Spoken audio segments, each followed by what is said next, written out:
بسم اللہ الرحمن الرحیم پارسالیئنز میں خوش آمدید ناظرین۔ ایک ایسی قوم جس کی تعداد کروڑوں میں ہے اور ان میں کوئی بھی غیر مسلم نہیں، سلمان علیہ السلام کے سپہ سالار کا قبیلہ جن کی زبان جنات سے سیکھی گئی، نبی صلی اللہ علیہ وآلہ وسلم نے ان کو کیا دعا دی۔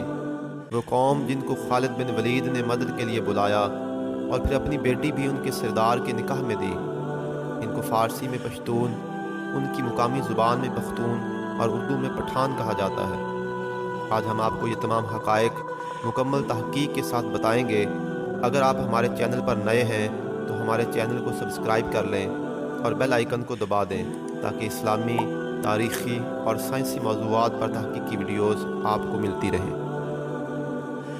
پٹھان اپنی جرت، بہادری اور شجاعت میں اپنی مثال آپ سمجھے جاتے ہیں۔ لفظ پشتون کا لفظی معنی ہے غیرت اور دین پر مر مٹنے والا۔ تاریخ پر نظر دوڑائیں تو پتہ چلتا ہے کہ یہ بہادر قوم ہے اور یہ واحد قوم ہے جس نے کبھی غیر کی غلامی نہیں کی۔ بہت سے فاتحین نے ان کو فتح کرنا چاہا مگر ناکام رہے۔ آدھی دنیا کو فتح کرنے والا سکندر یونانی، وہ بھی افغانستان کو فتح کرنے میں ناکام رہا اور مایوس واپس لوٹا۔ 1979 میں روس نے جب افغانستان پر حملہ کیا اور 10 سال پوری کوشش کے باوجود پٹھانوں سے شکست کھا کر اس حال میں واپس لوٹا کہ خود ٹکڑوں میں بٹ گیا، حتیٰ کہ 2001 میں سپر پاور امریکہ اپنے اتحادیوں سمیت 9/11 کا بہانہ بنا کر افغانستان پر حملہ آور ہوا اور 20 سال جنگ کے بعد آخرکار گھٹنے ٹیکنے پر مجبور ہوا۔ معزز ناظرین، افغان دراصل حضرت یعقوب علیہ السلام کے بیٹے حضرت بنیامین کی اولاد میں سے تھے۔ جب حضرت سلمان علیہ السلام نے حکومت سنبھالی تو افغان کو سپہ سالار مقرر کیا۔ انہیں جنات کی زبان بہت پسند تھی، لہٰذا افغان نے سلمان علیہ السلام سے عرض کی کہ آپ جنات سے ارشاد فرمائیں کہ وہ مجھے اپنی زبان سکھائیں۔ چنانچہ سلمان علیہ السلام کی سفارش پر جنات نے اپنی زبان افغان کو سکھائی۔ اب یہ زبان جنات سے انسانوں کو منتقل ہو چکی تھی۔ اس زبان کو پختون زبان کا نام دیا گیا۔ افغان قوم کی تاریخ 5000 سال پرانی ہے۔ انگریز اور یورپی محققین افغان قوم کا تعلق 800 سال قبل مسیح میں فلسطین سے ہجرت کرنے والے یہودی قبائل سے جوڑتے ہیں۔ ان کے مطابق پٹھانوں کا تعلق بنی اسرائیل کے قبائل ہی سے ہے۔ ناظرین، یعقوب علیہ السلام کا لقب اسرائیل تھا اور ان کے 12 بیٹوں کے 12 قبیلے بنے جو بنی اسرائیل کہلائے۔ یہ تمام فلسطین میں آباد تھے۔ ان 12 قبیلوں میں سے صرف 2 قبیلے تورات کے ماننے والے تھے۔ سلمان علیہ السلام کے وصال کے بعد ان کے بیٹے جب حکمران بنے تو 10 قبیلوں نے ان کی بادشاہت کو تسلیم کرنے سے انکار کر دیا اور ان سے الگ ہو کر الگ اپنی سلطنت اسرائیل کی بنیاد رکھی۔ باقی 2 قبیلے سلطنت یہودا میں مقیم رہے جنہیں آج یہودی کہا جاتا ہے۔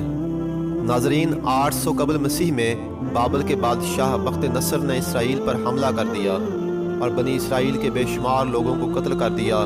بہت سے قیدی بنا کر ساتھ عراق لایا، جہاں ان یہودی غلاموں کی الگ بستی بسائی گئی اور اس کا نام تل ابیب رکھا۔ اسی غلامی کی یاد میں آج بھی اسرائیل کے اندر تل ابیب کا شہر آباد ہے۔ ان قتل ہونے والوں میں اکثریت انہی 10 قبائل کی تھی جو الگ ہو گئے تھے۔ یہ 10 قبائل وہاں سے ہجرت کر کے دنیا کے مختلف حصوں میں پھیل گئے اور ان کی بڑی تعداد ایران میں آ کر آباد ہوئی۔ انہی قبائل کو دا لاسٹ ٹرائب بھی کہا جاتا ہے۔ ایران میں آباد ہونے والوں میں ایک قبیلہ بنی پخت تھا۔ اسی نسبت سے اس قبیلے کے لوگوں کو پختون کہا جانے لگا۔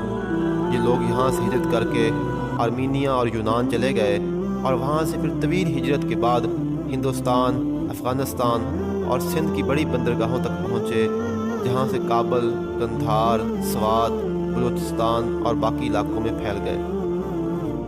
ان کی بڑی تعداد افغانستان اور پاکستان میں موجود ہے اور ان کی ہجرت کا مقصد معاشی معاملات تھا۔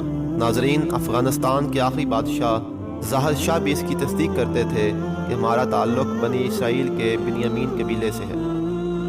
معزز ناظرین، اگر مذہبی لحاظ سے بات کریں تو اسلام سے قبل افغان یہودی مذہب سے تعلق رکھتے تھے۔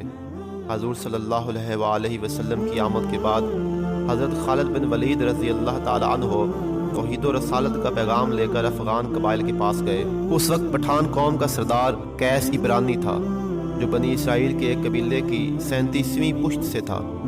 وہ افغان یعنی پٹھان قوم کے سرداروں کا وفد لے کر آپ صلی اللہ علیہ وآلہ وسلم کے پاس آیا اور تمام قبائل نے یکمشت اسلام قبول کر لیا۔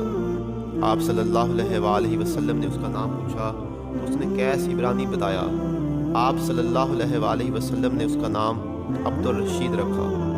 پٹھان قوم تصدیق کرتی ہے کہ ان کے سردار کا نام قیس عبد الرشید حضور صلی اللہ علیہ وآلہ وسلم نے خود رکھا، اور وہ تمام پشتون قبائل سمیت مسلمان ہوا تھا۔ یہی وجہ ہے کہ پوری دنیا میں موجود تمام پشتون لوگوں کا مذہب اسلام ہی ہے۔ یہ وہ واحد قوم ہے جس کے تمام افراد چاہے وہ دنیا کے کسی کونے میں موجود ہوں مسلمان ہوں گے۔ ان کے بے شمار قبائل ہیں، اور کہا جاتا ہے کہ جس کے نام پر قبیلے کا نام ہے یہ انہی کی اولاد ہے۔ ان میں سے بعض قبائل کے نام مختلف انبیاء علیہ السلام کے نام پر ہیں، اور خیال کیا جاتا ہے کہ یہ انہی انبیاء کی اولاد ہیں۔ اگر کسی پٹھان سے پوچھا جائے کہ آپ پختون ہیں یا مسلمان، تو وہ جواب دیں گے ہم 5000 سال سے پختون اور 1400 سال سے مسلمان ہیں۔ تاریخ کی کتب میں منقول ہے کہ ایک جنگ میں کفار مسلمانوں پر غلبہ حاصل کر رہے تھے۔ حضور صلی اللہ علیہ وآلہ وسلم کی ہدایت پر حضرت خالد بن ولید نے قیس عبد الرشید کو قبیلے سمیت جہاد کی دعوت دی۔ قیس نے فوراً اپنے قبیلے میں سے ایک لشکر تیار کیا اور میدان جنگ میں پہنچ گئے۔ انہوں نے بڑی بہادری سے جنگ لڑی اور کفار کو شکست دی۔ جب نبی کریم صلی اللہ علیہ وآلہ وسلم تک ان کی بہادری کی داستانیں پہنچیں تو آپ صلی اللہ علیہ وآلہ وسلم نے افغان قوم کے لیے دعا کی کہ اللہ کی اس بندے کی نسل سے وہ عظیم قبیلہ پیدا ہوگا جس کے لوگ قیامت تک ایمان اور سلامتی کے ساتھ اسلام کی شریعت کے پیروکار رہیں گے۔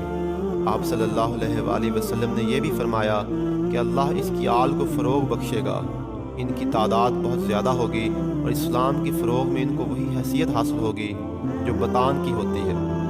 ناظرین، بتان کا مطلب ہے سخت لکڑی۔ یہ وہ لکڑی ہے جو بحری جہازوں میں نصب کی جاتی ہے اور سردی، گرمی اور طوفان میں بھی اپنی جگہ قائم رہتی ہے۔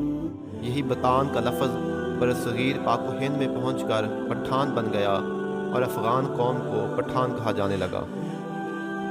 نعمت اللہ حربی کے مطابق کتب احادیث سے اس کا ثبوت نہیں ملتا، البتہ تاریخی کتب میں سندھ اور افغانستان سے وفد کا عرب جانا اور اسلام قبول کرنا ثابت ہے۔